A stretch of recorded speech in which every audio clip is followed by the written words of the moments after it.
Media exposed for covering up the white farmers' murders. What is this? Welcome back to Stars and Gripes, where we expose the activists masquerading as journalists. And there is a lot of that this week. That's a long episode. Here we go. And much of it centres around the issue of dozens of white farmers in South Africa being slaughtered every year. Yep. Just put this on. It's right behind you. There's nothing this parliament can do. With or without you, people are going to occupy land. We require no permission from you. Bro, this was such a good day. We don't care. Oh my God. Who are you to tell us whether we can occupy land or not? We are going to occupy land. South African occupy land. That's who we are. Yeah.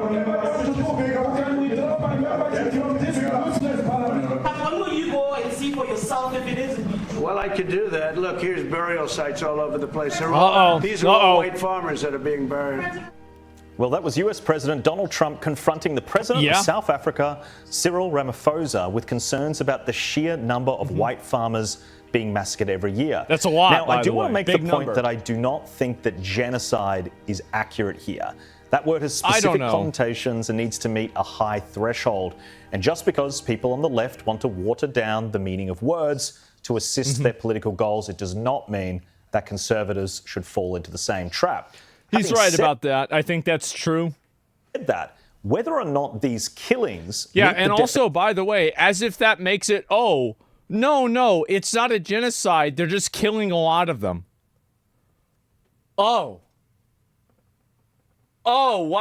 Thank you for I was almost worried about this. Oh, jeez. Oh, all right, now I can relax, guys. Everything's fine. Definition of genocide is not really the point. The point is that a group of people with shared racial backgrounds are being killed in large numbers. Yeah, and that's some bad. journalists in the media are trying to either justify this horror or insist it simply isn't happening. Of course. And that is a shock to us That's here in what they Australia do. because this issue has mainstream acceptance. We have taken in farmers fleeing horror, we have reported on their stories, and we know these people exist. You know what? I'm so grateful that, finally this is being heard, and that President Trump has brought it up, because when we moved to Australia 4.5 years ago, it felt like nobody was listening. So it really is. I'm thrilled that it is coming out into the open, and that the world is now going to see what's really happening in South Africa. No, and W for Trump for actually talking about this, because it is a big issue and it's bad. And I think that it definitely, like, in my opinion, I feel like this issue, the reason why it's important is because it shows that oppression is not something that is coded into a person's genetics.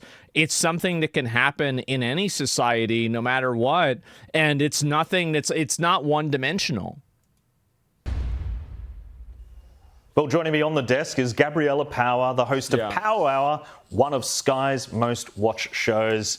Jack, thank you for having me. Well, thanks for joining us on the desk. Now, this issue of white farmers, and I think Donald Trump, he does this thing where he makes mistakes, or he maybe over-exaggerates or overstates a position, which then allows the media to sweep the whole issue away. That's what he does. But I think as journalists, we should be able to still look at the issue, acknowledge that maybe there was an error in how something was stated.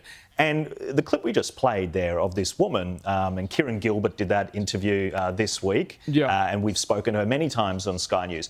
These people exist, and I'm really uncomfortable with this push by some journalists in the media to either downplay the stories or turn them into statistical anomalies to suggest that... Well, the reason why they downplay the stories is because it defeats their narrative that they're trying to push at the local population. They're trying to push at the local population that this type of discrimination is one-directional. So if there is an example of this discrimination happening both ways, it removes the racial component from it, and it makes people look at it from a power perspective instead. And so that's the reason why they don't want to talk about it. That's the reason why they try to avoid it, is because they want to make it a race issue. They want it to be a race issue, and they want it to be a one-dimensional race issue. So if you bring up a South Africa part of this, and it actually becomes multidimensional, and you can see the same thing happening but on opposite sides, now it destroys the narrative that this is racially based. Because if it's racially based, then why is it happening opposite? Well, maybe because it's not. The number of them is so statistically irrelevant that it should not even be discussed, that there shouldn't be any legitimate conversation around it. I think it's a very disturbing trend. What are you saying? Yeah, absolutely. I completely agree with you. Look, many people disagree with Donald Trump's approach here, and I'm not here to say that his approach is perfect, but watching that exchange at the White House, it really... Many people do not disagree. The vast majority of people agree with this, and that's number one, why he won the election. That's number two, also why the only places that you see that are talking about it being bad are these legacy media publications that have no form of like online presence that is it's effectively voted on by viewers, right? Like they have no real, like, people aren't watching these shows. They're just writing articles and doing nothing, basically. It shows you why Donald Trump was elected and why so many people support him, because he's not afraid to stand up to other world leaders. While South Africa's president has gone to the White House to talk about trade at the same time that America is taking in refugees from South Africa who are fleeing racial violence, Donald Trump is going to raise the issue with the president. Now, this is part of Donald Trump's transparency agenda. He's not afraid to have these conversations while the cameras are rolling. And as you point out, that here in Australia, we're very aware of the issues of what is unfolding in South Africa. We've had that interview. I think more of those conversations need to happen in public. They can't happen behind closed doors. Yeah, call it out directly for what it is. There's no reason, like, why can't you just call it out directly? Why is this a bad thing? Ask that question. And we've given them asylum. Absolutely. And the reality is that hundreds of farmers have been attacked. There's been dozens of murders in South Africa. And right now, America... Comment sections are turned off with their online articles. Yeah. I think that a lot of you guys don't understand the amount of fakery that's going on with the mainstream media news apparatus. They interact with only the same people. It's a completely segmented part of society. There is basically a journalist and media class. They do not let other people that aren't, I would say, approved come into their space. These are just paid for by these massive companies. They're on these cable news stations by no vote of the people. And that's why whenever they come into alternative media, and that's why they view podcasts and alternative media as such a threat, it's because alternative media and podcasts are voted on by the people. And as soon as the people realize the consensus isn't with this mainstream organization, then the mainstream organization loses all of its power. So the entire power structure that they have is built completely around consensus. The moment that you break that power structure is the moment that the whole thing falls apart. It's kind of like game reviewers. Yes, I think that, and this is what happened. This is like what happened with video game reviews and like video game journalism is happening with all journalism. It's just that video game journalism is small enough that most people can understand most of the facets to it, right? But this is actually happening everywhere.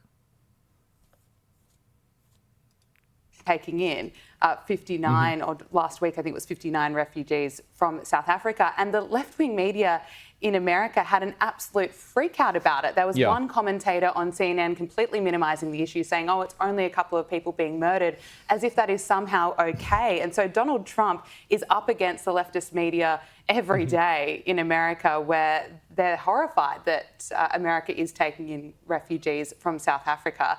And so by Donald Trump... Well, it's a deliberate obfuscation from the point, right? It's the fixation on the word genocide and the fixation on whether the crosses there were for the actual burial sites or were memorials. Like, both of these different distinctions are deliberate obfuscations from discussing the actual issue.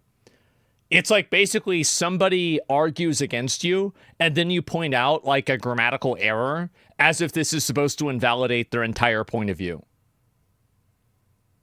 They're intentionally missing the point and they're trying to not address the core issue. And I think that average people can see that.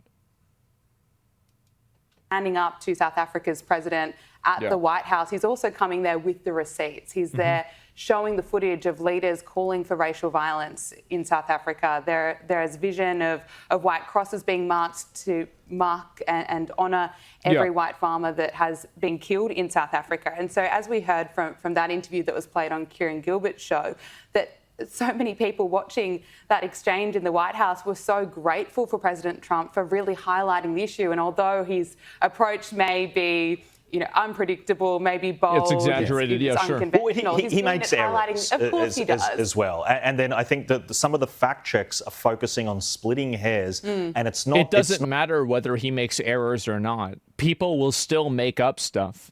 Like, for example, whenever Trump did that speech at Charlottesville, and he said there were fine people on both sides, and he said, I'm not talking about the neo-Nazis, people just lie. So, like, if they don't have something that they can go against that's legitimate, they just make it up. So there's no reason to try to argue and get mad at, oh, well, this point wasn't specific enough, or this was technically wrong. It doesn't matter, because if you have a point that isn't specific enough, they'll just lie about it anyway. The Hassan thing? Yeah, I mean, that's a great example. Hassan says, I was talking about black fatigue. I'm saying the exact opposite.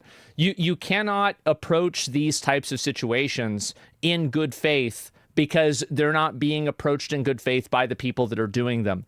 Approaching them in good faith is losing categorically. You've lost by even stepping into the arena. Not the substance of what the message is. When you've got a government which is pressuring white farmers to sell, a law was passed in January that gives them the power to take it without compensation. Yeah. You can't have that situation politically without there being an underbelly of resentment. And I understand why there is resentment because of apartheid, but that doesn't mean that this reality isn't happening. Anyway, let's move on, because Whoopi Goldberg took on the issue of white farmers. Oh, no. And she also got stuck on this. Oh, God. No, it's not The View, is it? Ah, fuck. I'm just kidding, guys. I love watching the show. It's my favorite fucking show. I'm pretending completely. I can't wait to see this. Here we go. A genocide, and use it as a scapegoat to dismiss the entire reality of the situation. Yeah, let's be honest. And watch how her brain-dead panel chuckles and smirks while discussing such a serious issue. So, South African President Ramaphosa paid a visit to the White House yesterday, which turned into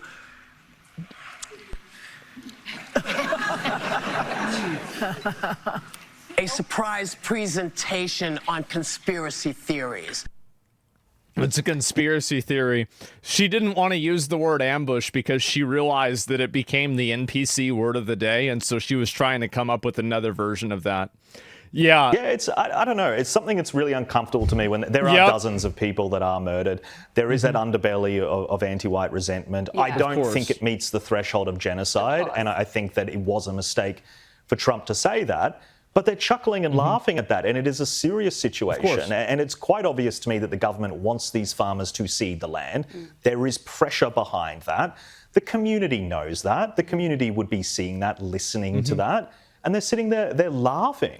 And they're calling it a conspiracy theory. You know, that's absolutely absurd. It's all a conspiracy theory, guys. All of the you have to understand that all of the videos are fake. All of the articles are fake. All of the history behind this is fake. The 25% of the population there that supports it is fake. Everything is fake except for the thing that we're telling you, which is in fact real. That white farmers are not being murdered, that's a conspiracy theory. And it's not just The View.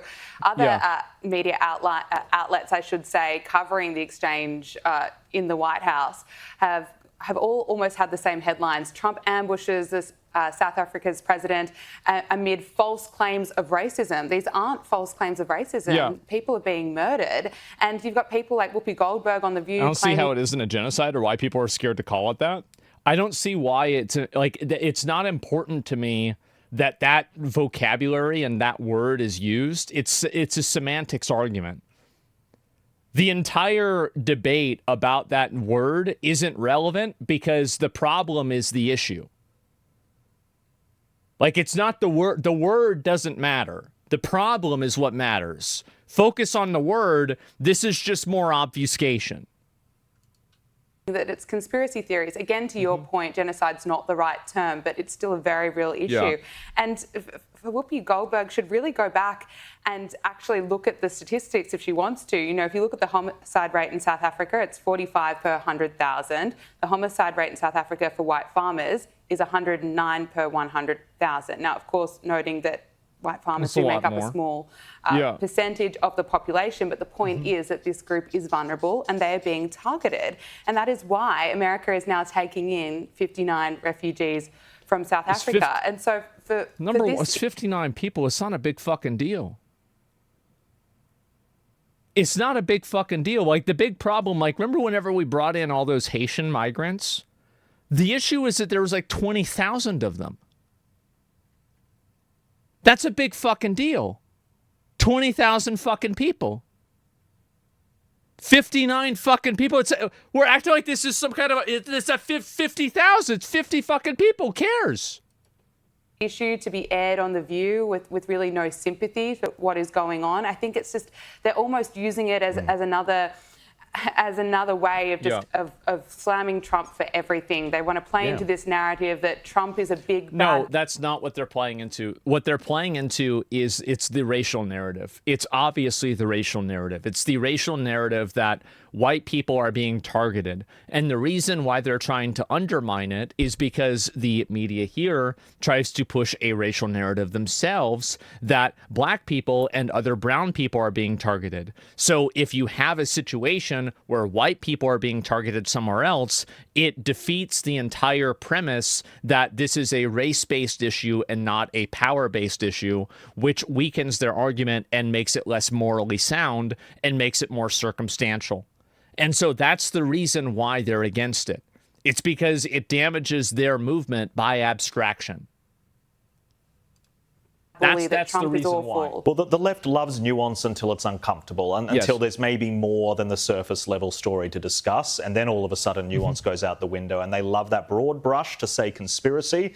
But we know time and time again that conspiracies are often proven true when some of these people are pushing that word. Anyway, staying on this issue, again, reporters spent their energy quibbling and fact-checking the semantics of statements, and it led to a heated exchange between one woman and Press Secretary Caroline Leavitt. Good to see you. Hi, good. Thanks for taking the question. Sure. The president showed a video that he said showed more than 1,000 burial sites of white South Africans that he said were murdered. We know that that was not true and that the video wasn't showing that. So I wonder, why did the president choose to show that? It's not true that the video was showing a burial site. It is unsubstantiated that that's the case. No, it is true that that video showed the crosses that represent what the president claimed. The video showed images of crosses in South Africa about white farmers who have been killed and politically persecuted because of the color of their skin. Not good. And those crosses are representing their lives. Definitely not good. Those crosses are representing their lives in the fact that they are now dead and their government did nothing about it. Very bad. Are you disputing that there's no... The fact that the video showed what the president claimed it showed, because it did not show that, but even more... This is like saying that somebody shows you a photo of a house that's burned down and you say, that's not a burned down house. This is just a picture of a burned down house.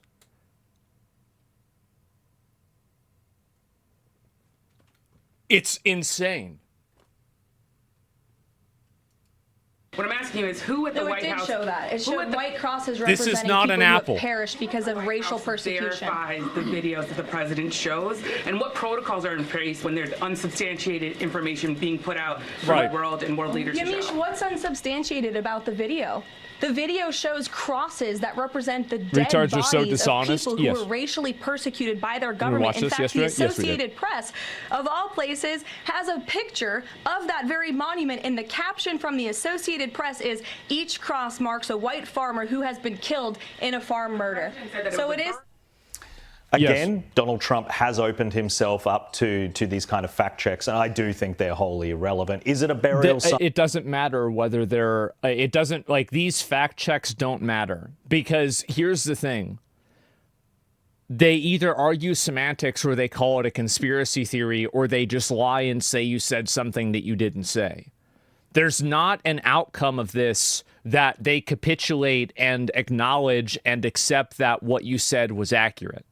This is just another way of obfuscation.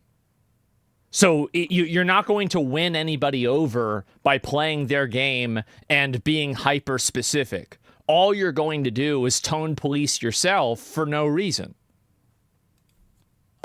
Or is it a symbolic site to represent? Guys, these aren't crosses. This is a photograph of crosses. It's a video of crosses. These aren't crosses. What are you talking about? It's literally just a video. It's not really wholly relevant, but he misspoke, or whether intentionally or not, whether he understands it's ridiculous. The difference. And it does leave him vulnerable in moments like that. And he does do that. We know that Donald Trump exaggerates. He gets a few things wrong, but it's missing the point. That's not my dad. That's a cell phone. They're really focusing on that because they want to come out with a story to say that Donald Trump is a liar, that Donald Trump is the worst. Really Hello, is this the Krusty Krab? No, this is Patrick. Like, how many examples of retards doing this do you need before you realize that it's retarded? What is this? A school for ants? You can only fit, like, 3 people into this. Caroline Levitt is just so brilliant at highlighting exactly what Donald Trump was pointing out. Really, the facts are is that these white crosses were there to mark and honour the white farmers that have been killed. And just back on The View, Whoopi Goldberg even seemed to suggest that the South African president wouldn't want to come back and continue meeting with Donald Trump in the future, which is absolutely outrageous when South Africa depends on America for trade. America is South Africa's second largest trading partner. I think that South African president can handle a heated exchange with it's not a big deal. It's just a conversation. And you get people like this that get mad about it. Like, I'll read your comment. I forgot I was still following. I'm here to unfollow. Is that true? No, you're still following. Also saying retard over and over makes you look so cool, bro. What have I said? It can have dangerous repercussions. What have I said that you think is problematic? Like, give me an example of something that I've said that you're unhappy about. Like, do you have an example of this? Do we have an example?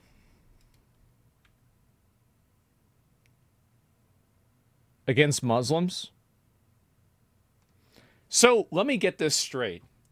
When I celebrated Trump going to the Middle East, I said, you know what? This is the current government in Syria. Yeah, this guy used to run ISIS, but this is the way it is now. It's different. When I said it's probably a better idea to have a trade deal with Iran than have a war with Iran. When I said that it's probably not just Muslims, it is the issue with the mass assimilation and them not coming in, in a measured way. When I also said that there are 1.6 billion Muslims in the world, if their religion was fundamentally violent, we'd have a lot more problems than we already did. That's not what I'm referring to, the thing you got banned on. Oh, you mean the thing that I said that wasn't true? You mean the point that I said, oh, wow, yeah, that wasn't true, I shouldn't have said it that way? So you're mad at me for saying something that I agree with you is wrong. That was one example? No, I know what example you're talking about. But why even bring that up? What's the point? It looks like there's no response. As usual.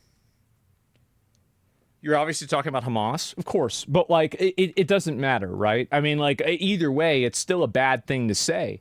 But the point that I'm making is that, listen, I'm going to ban this guy. This person's not commenting, obviously. But here's the thing. You have people that get mad about this kind of stuff. Let me give you a little bit of a tip. 99% of the people that are talking about these different political events and these different issues in the world are retarded. They're stupid people. That's why they make up bullshit. They're stupid. Just because you have a degree in something doesn't mean that you're good at it. There's plenty of doctors that think that vaccines are evil. I don't care about a degree. I care about outcomes. And the fact is that I think my outcomes are pretty good. I think I've got a pretty good track record on outcomes. Degrees don't mean anything. Yeah, I don't respect degrees. I don't respect credentials. I don't respect any sort of institutional, like credibility at all. None of that stuff matters. 99 times out of 10, in my opinion, I think that it's either fake, misrepresented, there is nepotism going on, or there's plenty of people, guys, C's get degrees. I'm not going to take that stuff seriously at all. There's plenty of morons that go to good universities and they turn out to be losers. Do you believe in science? I believe in the scientific method. I do not believe in the outcomes of the scientific method all of the time. And so I think, world leaders are on notice a bit with Donald Trump. They know they have to be prepared that anything can happen in these sorts of meetings. But Donald Trump is going to call out what he thinks is unfair, whether it's happening in America or whether it's happening in other countries. But with Caroline Leavitt being so brilliant and so articulate at really driving home what is the most important. So you believe in science, you just don't believe scientists smart? Yeah. Yeah, there's scientists that I just don't believe. I think that they misrepresent data. I think it's very easy to misrepresent data. And anybody who understands how data works and they understand how you can conduct an experiment and all of the different ways that you can create, like a collaboration of two different pieces of information to make them similar. If you understand this in a good way and you have a deep understanding of it, of course you shouldn't trust people categorically because they're a scientist. That's outrageous. What a ridiculous thing to say. There was a study done, it was a psychological experiment done a long time ago, and it was about people that believed that if this is, this is a totally this is a massive tangent. We don't even need to go down this tangent. My point is that people place too much authority in authority. They do. They place too much authority in authority, question authority, think about things for yourself. Don't let some person in a lab suit tell you that you're wrong just because they made a study that says that you're wrong. There are plenty of studies that were done that show that cigarettes are good for you. They were wrong, and they were proven wrong, and that's why, again, the scientific method is the thing that should be believed, not necessarily all the time the outcomes. If you don't understand that, that's not my problem. Message and what journalists should really be focusing on. It's interesting because it really speaks, I think, to why Americans seem to have lost a lot of trust in the media when there are journalists going into the White House, into the Oval Office, and the press briefing room, I should say, and they're just so desperate to try and get an angle on Donald Trump. We've definitely got a lot of work to build that trust back, but Gabrielle Power, thank you so much for joining us. No, I'm glad I watched this. And again, I didn't know that The View talked about this. I did see that recently The View had a, there was a bad time that they've been having. Let me see if I can show you guys this. Disney CEO Bob Iger and ABC News President Alman Kalmek have advised the hosts of The View to tone down their political rhetoric, particularly their criticism of President Trump, per New York Post. Oh boy. Oh boy, oh boy. And so we'll see if that happens. Let me see if I can find it. The View. If there's any new... I spelled Africa wrong. Okay. Actually, I think I spelled it right. The View, South Africa. Okay, show, maybe? Let me see if I can... is this not... Okay, yeah, here we go. This is... All right, we finally found it. To know what's happening in our world.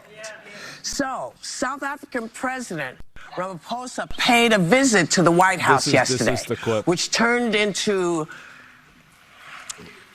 Yeah. a surprise presentation on conspiracy theories of a white genocide in his country. Yeah. Take a look. You have many people that feel they're being persecuted and they're coming to the United States. So we take from many locations if we feel there's persecution or genocide going on. We do allow them to take land. Nobody can take land. And then when they take the land, they kill the white farmer. And when they kill the white farmer, nothing happens to them. No, there is nothing happens to them. There is criminality in our country. People who do get killed, unfortunately, through criminal activity. And criminal activity does happen. Only white people.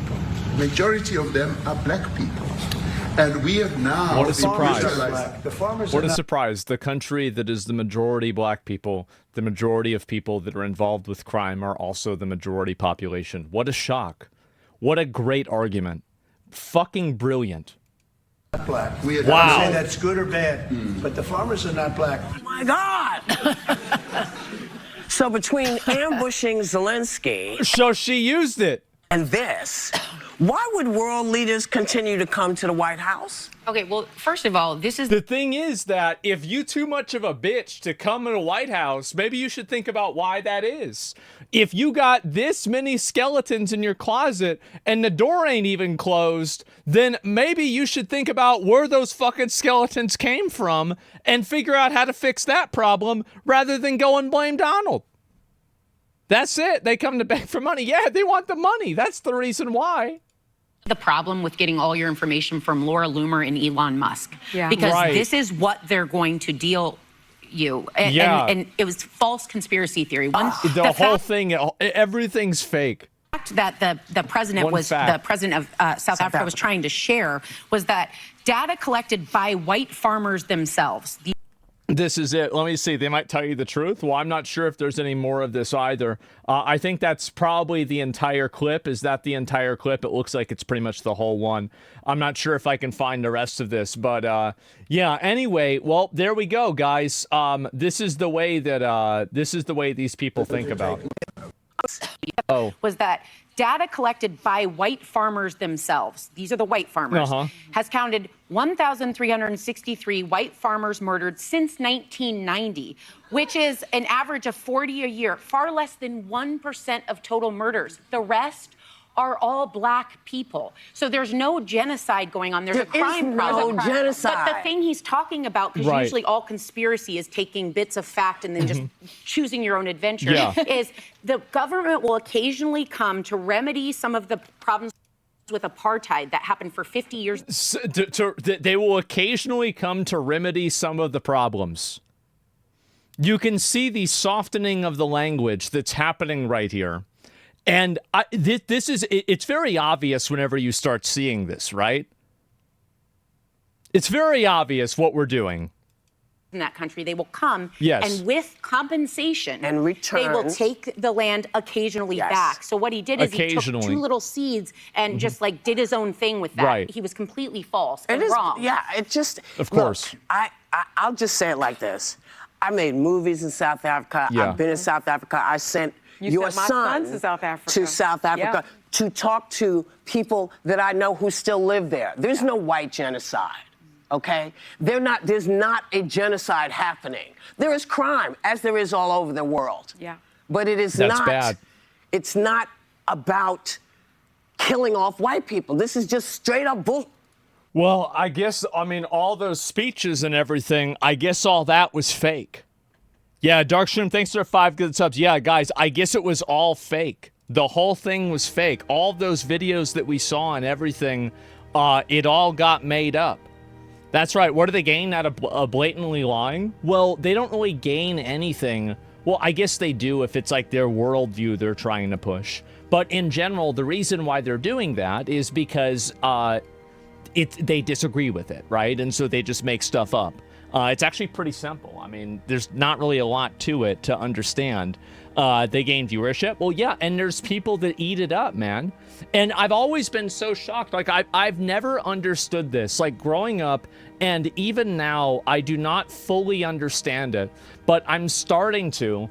And it's like, I'm starting to see like a correlation between like, why is it that people follow such obvious false idols? Why is it that people believe things that require them to simply abandon critical thought and abandon rationality?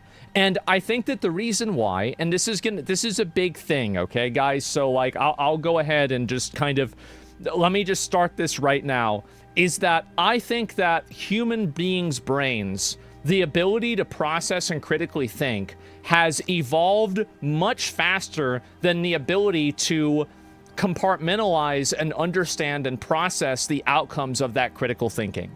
And so you have a lot of these like latent tribal behaviors that people have and tribal tendencies that people have. And these things are basically made extremely uncomfortable whenever you have these different crazy things happening, like let's say like things that like destroy their worldview. And so this is why people adhere to such dogmatic religions. This is why they adhere to such dogmatic political doctrines. This is why they have such crazy worldviews with like racism or something like that. And so all of these things are actually done in accordance with a human being's, I think, innate desire to give up their ability of critical thought. I think that the majority of human beings are uncomfortable with the ability that they have to critically think and the problems that that creates for them, right? So like, for example, think about all of the issues that critical thinking causes for people whenever you don't know. Like, and this is also something that, like, if you ask yourself, like, here's a great example. Trust the science. Trust the science. Oh, okay. Well, let's trust the science with vaccines. All right. Well, vaccines seem good. Okay. Well, let's trust the science with trans athletes. Oh, okay. This is different. Let's not trust the science now. All of these things require a degree and an ability to completely compartmentalize your critical thinking and to give it away to somebody else. And so the reason why these shows are so popular and the reason why this type of thinking is so popular is because faith is a manifestation of people's desire, primal desire, to give up their ability to critically think. I don't think that they want to critically think. They don't want to see the world in the way that it actually is. They want to see it in the way that they want it to be. And so they instead embrace an ideology or a worldview that does that. And I think this is true with everything. It's true universally, fucking like with people in Africa, America, England, China, everybody. Everybody has some sort of ultimate power that they derive their morality and their views from. Because I believe also the stronger the power is, the more that people believe in it. I think at the apex of virtue is power. Virtue and power are the same thing at the very peak. That's God. If you don't believe me, read the Old fucking Testament. Every single God in every single Abrahamic religion and other religions, to the best of my knowledge, I'm not an expert though, is not a good guy, okay? Like, even you look at, like, Odin, right? Odin's not really a great guy, but he's doing it for the betterment of everybody to stop, Ragnarok or whatever the fuck, right? I don't remember the specific things. And so, anyway, Odin is a testament. Yes, exactly. Is a mega asshole. Right, exactly. So he's an asshole, and all of these characters are assholes, but it doesn't matter. Like, God torturing Job, that doesn't matter. Who cares? Because it's all for a greater good. And so what people do is they want to find a place where they can put all of their trust and their ability to critically think into, and that will make all of the decisions for them. And I know this might sound crazy, but I really want you guys to take a step back and think about how many different things this applies to. How many people have let Trump take over all of their critical thinking? How many people have let some podcast person take over all of their critical thinking? How many people have let a religious icon like Kenneth Copeland, for example, take over all of their critical thinking? Everything. Religion, politics, ideology, social ideals, everything. It's universal. people have a basic discomfort with the ability to critically think. And as soon as you realize that, a lot of these dogmatic worldviews make immediate sense.